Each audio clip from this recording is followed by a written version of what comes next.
Romanos 9, versículo 22. E que direis, se Deus, querendo mostrar sua ira e dar a conhecer o seu poder, suportou com muita paciência os vasos da ira, preparados para a perdição? Será que Deus cria pessoas para ser lançadas no inferno como um ato criacionista? É isso que a gente vai ver hoje aqui no canal Teologia de Tudo Um Pouco. Se você não é inscrito, se inscreva, faça parte aqui do canal Teologia de Tudo Um Pouco, deixe seu like, seu comentário e, se for possível, compartilhe os nossos vídeos. Pode ser que ajude alguém na sua caminhada cristã, ok? Muito é usado esse versículo bíblico ou esse capítulo de Romanos 9 para dizer que Deus cria pessoas para mandá-las para o inferno, né? Ou seja, que esses vasos aqui foram preparados por Deus, Deus preparou eles num ato criacionista, numa eleição incondicional, para que eles sejam lançados no inferno. Mas será que é isso mesmo que a Bíblia fala? Será que é isso que a revelação geral das Escrituras, somada a Romanos 9, diz e afirma? Será? Bem, hoje a gente vai discorrer um pouquinho sobre esse assunto e nós vamos ver que não, Deus não cria pessoas para serem lançadas no inferno em uma eleição incondicional. Pois é, isso não está no texto. Então bora lá. Primeiro que em Romanos 9, capítulo 22, vai ser falado e usado aqui vasos de ira. Antes de entrar nesse assunto, é necessário fazermos uma avaliação melhor sobre o que as Escrituras falam sobre a perdição de pessoas e o que a Bíblia fala sobre ato de criação da parte de Deus. Então, eu quero chamar a atenção de vocês para dizer que Deus não criou ninguém para ser lançado no inferno. Não existe um texto bíblico dentro das Escrituras, de Gênesis até Apocalipse, que em um ato criacionista, de forma incondicional, Deus criou pessoas para elas serem lançadas no inferno. Não é Deus que separa a sua criatura de si próprio. Não tem um texto na Bíblia e nem nas Escrituras que diz que Deus, ele é quem separa as suas criaturas de si próprio.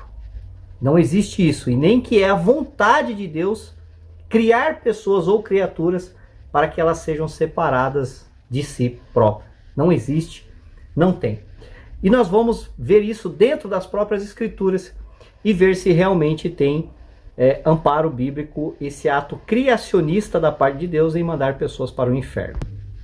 Em Tiago, no capítulo 1, versículo 17, o apóstolo diz assim, ó: toda boa dádiva e todo dom perfeito vem do alto, descendo do Pai das luzes, que não há mudança nem sombra de variação, ou seja, toda boa dádiva. Então, Deus não pode criar pessoas incondicionalmente para que elas sejam lançadas no inferno. Vamos para outro texto? Eclesiastes, no capítulo 7, versículo 29, diz assim: eis aqui o que tão somente achei, que Deus fez o homem reto, porém eles buscaram muitas astúcias. Ou seja, Deus fez o homem bom, o homem santo.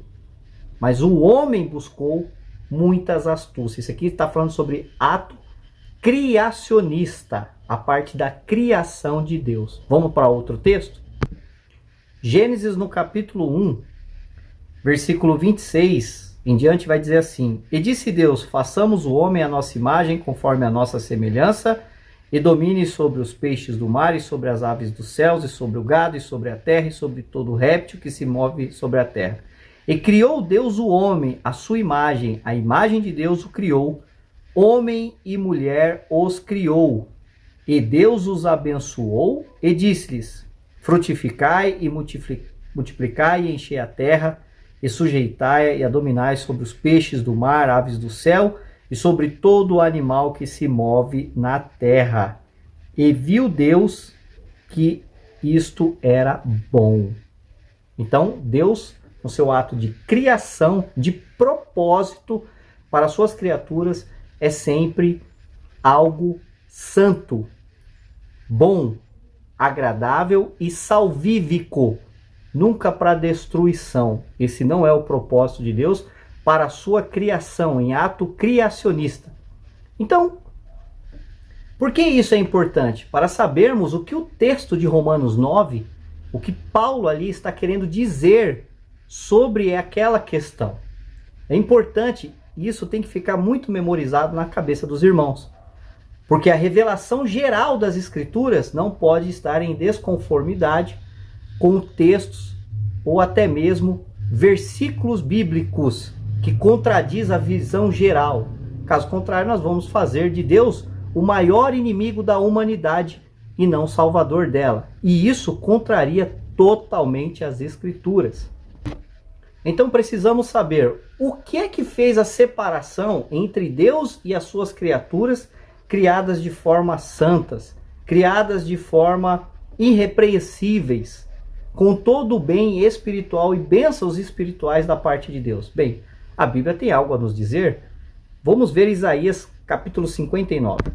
O capítulo 59 de Isaías diz exatamente desta forma: eis que a mão do Senhor não está escondida para que não possa salvar, nem agravado o seu ouvido para que não possas ouvir. Agora destaque aqui no versículo 2.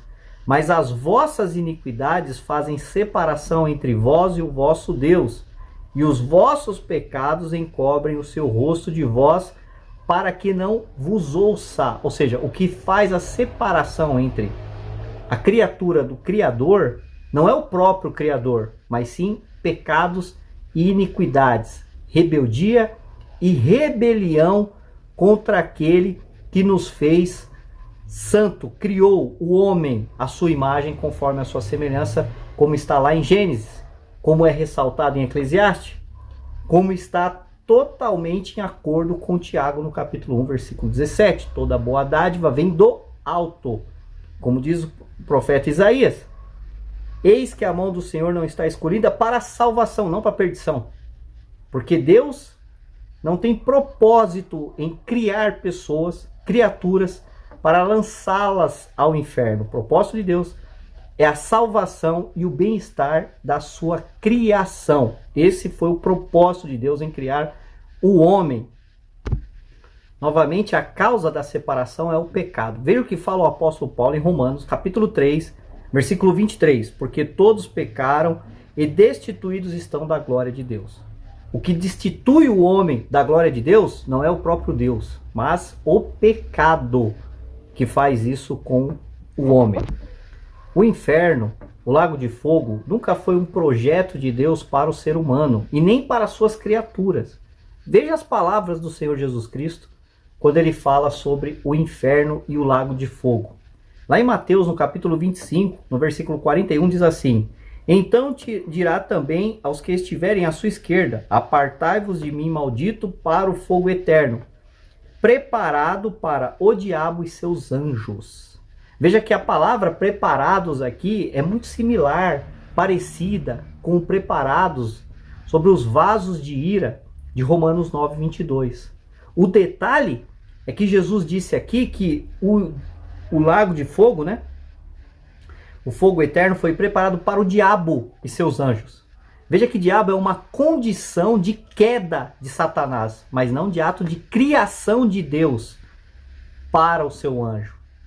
Porque Deus não criou Lúcifer ou Satanás, ou querubim ungido, para ser lançado no lago de fogo. Deus criou ele santo e bom, porque toda a criação de Deus é santa e bom. Esse preparado é o estado que a criatura se encontra em rebelião eterna para com Deus. É o fim do ato de rebelião que a criatura tem. Vamos adiante? Veja qual é o propósito do Evangelho, o propósito do próprio Deus em Cristo Jesus sobre as suas criaturas que estão caídas e que necessitam da misericórdia e da graça e da benevolência da parte do nosso Deus. Romanos capítulo 1, Versículo 16 diz assim, o apóstolo Paulo: porque não me envergonho do evangelho de Cristo, pois é poder para a salvação de todo aquele que crê, primeiro do judeu e também do grego, os gentios. Então veja que o propósito de Deus no evangelho é a salvação e é poder para a salvação. Tudo isso é importante para que nós possamos entender o que são esses vasos preparados para a destruição.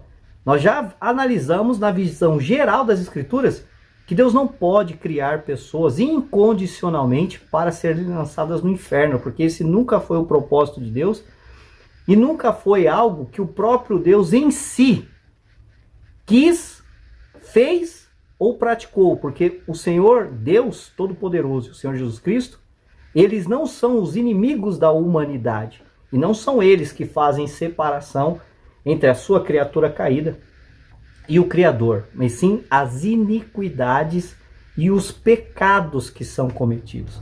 Então, o que Paulo estava falando ou querendo falar ali em Romanos 9, 22? O capítulo 9 de Romanos, à luz da revelação geral da palavra de Deus, está falando e tratando ali sobre a soberania de Deus em trazer e escolher uma nação a qual levaria o seu nome e o seu testemunho para abençoar outras nações. Nós sabemos disso porque quando Deus chama Abraão, Abraão, por meio de sua fé, responde ao chamado de Deus e a fé dele é imputada por justiça, porque obras não podem imputar justiça, mas a fé pode. A partir de Abraão, um gentil, não um israelita, Deus faz dele o pai de uma grande nação. E as outras nações que não foram escolhidas por Deus para prestar esse serviço seriam abençoadas em Abraão e a sua descendência. Isaac nasce.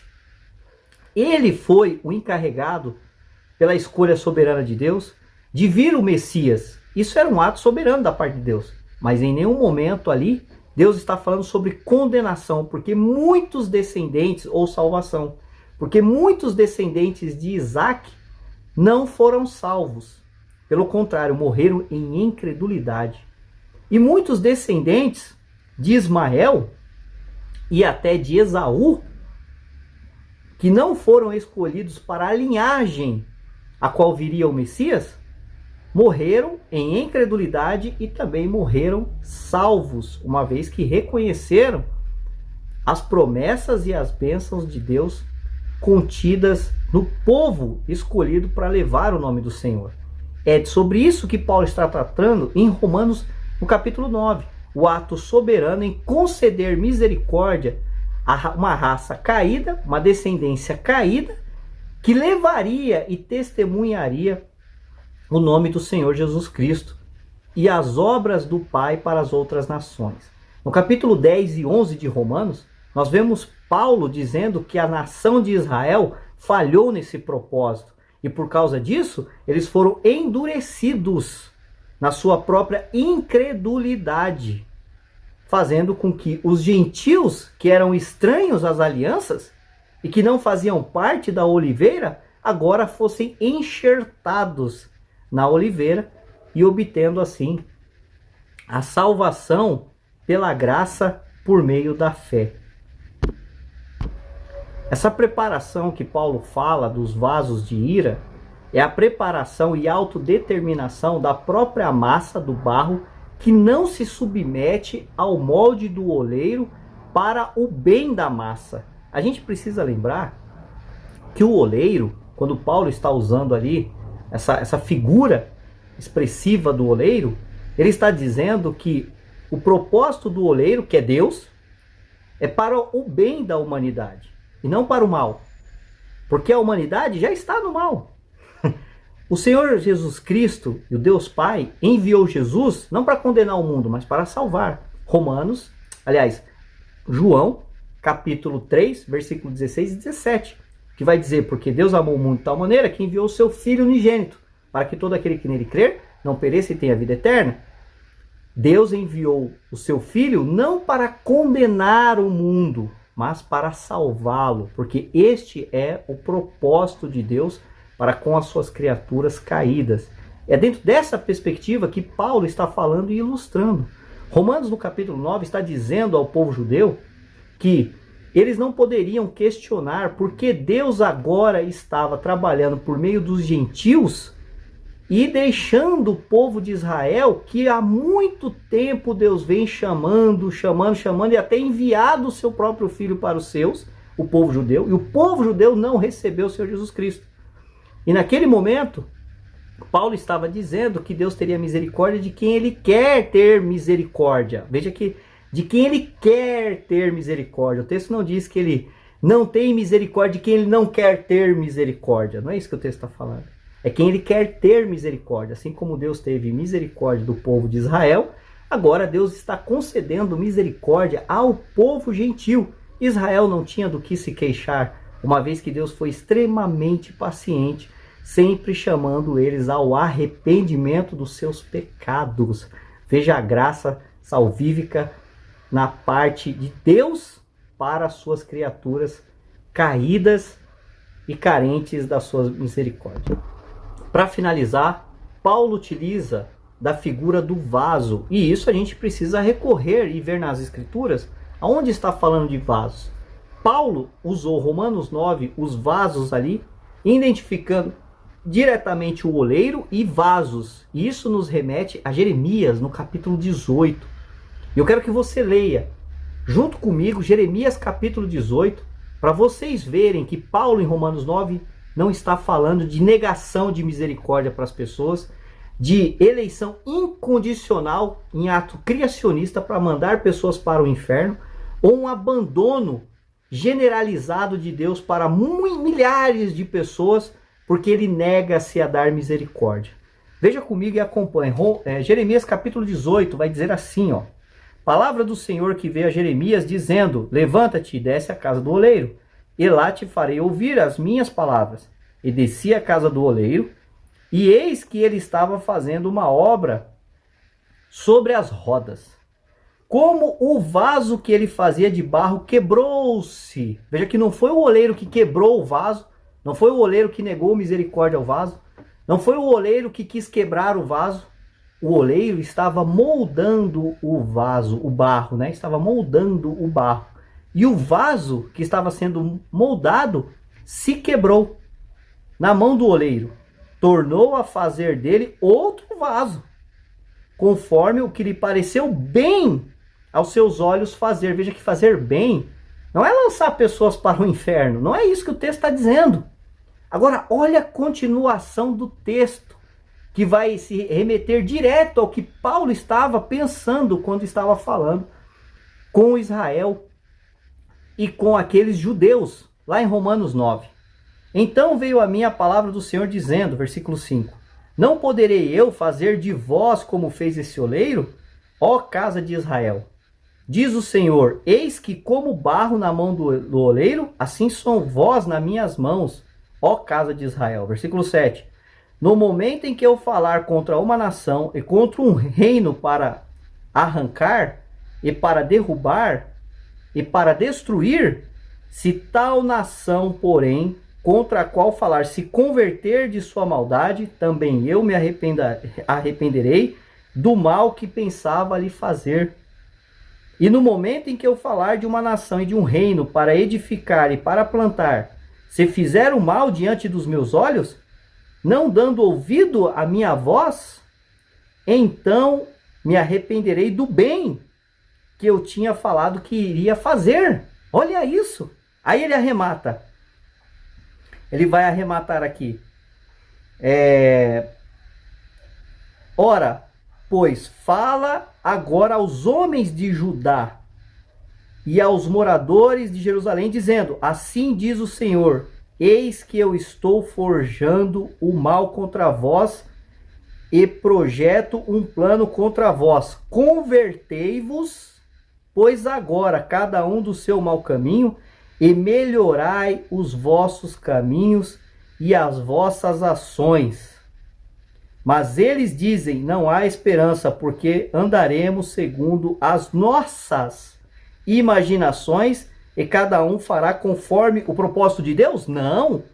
O propósito do seu coração. Ou seja, quando Paulo fala de vasos destinados para destruição, Paulo está dizendo sobre a autodeterminação dos próprios vasos em não se submeter o molde do oleiro para o bem, porque é isso que Jeremias fala aqui. É aqui onde Paulo está remetendo ao povo para a sua autorreflexão. Deus enviou o seu filho para os seus, e os seus não o receberam. E aqueles que não buscavam a Deus, que eram para ser abençoados por Abraão e pela nação escolhida de Deus, Israel falhou em levar o testemunho de Deus e mostrar o projeto de Deus na vida de todas as nações. Então Deus chama os gentios. E Paulo diz, ora, quem são vocês para dizer ao Criador, o soberano, por que ele está dando misericórdia para os gentios, se ele foi benevolente com vocês todo esse tempo? Olha a grandiosidade de Deus. E para finalizar, eu quero deixar aqui um breve comentário rapidamente sobre essa questão de preparados. O comentário Vini, seu dicionário Vini, dizendo a respeito de destruição, metaforicamente, alude aos homens que persistem no mal, Romanos 9:22, onde o termo preparados está na voz média e indica que os vasos da ira foram preparados por si mesmos. Olha isso, por si mesmos, para a destruição, tá certo? Porque o propósito de Deus é salvar. M.R. Vincent, né, vai dizer assim, o homem na própria manifestação de Deus não é um pedaço de barro inanimado, ele é um ser sensível e dotado de razão, capacitado por Deus com o poder de autodeterminação. O próprio Deus não pode e não o trata como um pedaço de barro. E para afirmar tal reação entre Deus e o homem, o fez à imagem de Deus. Deve-se afirmar que, contrário ao senso comum e às próprias declarações de Deus e premissas das Escrituras, pelas passagens do Antigo Testamento, a ideia de Deus tratar com os homens como vasos sem vida, modelando-os a vida eterna ou morte conforme a sua vontade arbitrária, é contrariada. Ou seja, Deus não trata o homem de forma arbitrária. Olha que lindo, né? Aí ele vai dizer assim, a ilustração aponta para longe da descrença causada por Deus, para a postura de Deus com a desobediência voluntária e persistente do homem, e para seu fazer deles o melhor que pode ser feito consistentemente com a justiça e santidade divina. Até agora, ao acentuar a estreita, rígida de propósito, distinção arbitrária e inexorável de indivíduos para honra e desonra, a ilustração abre a ampla gama e livre jornada do propósito divino de tornar mal em bem. Deus não fez os homens a fim de destruí-los. Deus não ordena qualquer homem à morte eterna. De fato, de que os homens se tornam vasos para desonra, meramente prova o poder que Deus alojou na vontade humana de modificar, num sentido destrutivo, seu soberano propósito de amor. Ele deseja que todos os homens sejam salvos e cheguem ao conhecimento da verdade. Deus abençoe aos irmãos e até o próximo vídeo. Tchau!